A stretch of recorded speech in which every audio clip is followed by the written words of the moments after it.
போது சாப்பிட்டு விட்டுத்தான் போவீர்கள். தட்டிலே சாப்பாடை தந்தவன் யார் என்று எண்ணி பாருங்கள். அது விவசாயி தான். அவனுக்கு நன்றி என்ற எண்ணத்தை, அந்த உணர்வை உங்கள் எண்ணத்தில் தாங்கி வாக்கத்திற்கு செல்லுங்கள். நன்றி என்ற எண்ணத்தோடு செல்லுங்கள். அந்த உங்களுக்கு உணவு தந்தவன் எங்கள் சின்னமாக நிற்பான் விவசாயி.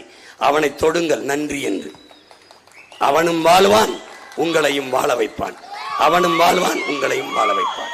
எனவே என் அன்பு சொந்தங்களே, விவசாயி சின்னத்திற்கு வாக்களிப்போம், வருங்கால தலைமுறைக்கு வாழ்வளிப்போம் என்ற உறுதியை இந்நாளில் ஏற்போம்.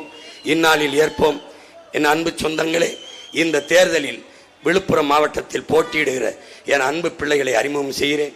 இங்கே திண்டிவனம் தொகுதியில் போட்டியிடுகிறேன் பாசத்திற்குரிய தம்பி வழக்கறிஞர் பேச்சுமுத்து அவர்களுக்கு விவசாயி சின்னத்தில் வாக்கை செலுத்துங்கள்.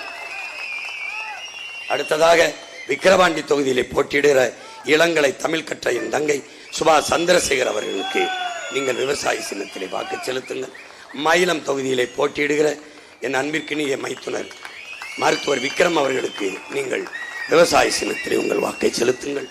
அடுத்ததாக வானூர் தொகுதியிலே போட்டியிடுகிற என் பாசத்திற்குரிய தம்பி வழக்குரைஞர் கரிகாலன் அவர்களுக்கு நீங்கள் விவசாய சின்னத்திலே வாக்கு செலுத்துங்கள். இங்கே என் அன்பு சொந்தங்களே, புரட்சி என்பது ஒரு தலைகீழ் மாற்றம் என்பது சொல்லல்ல, செயல். மாற்றுவோம். இது மாற்றத்திற்கான எளிய மக்களின் புரட்சி எப்போதும் வெல்லும். நம் வெற்றி எதை சொல்லும்?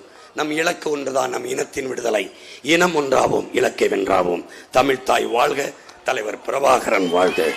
எங்கள் அன்பு பிள்ளைகள் வெல்க, நாம் தமிழர்.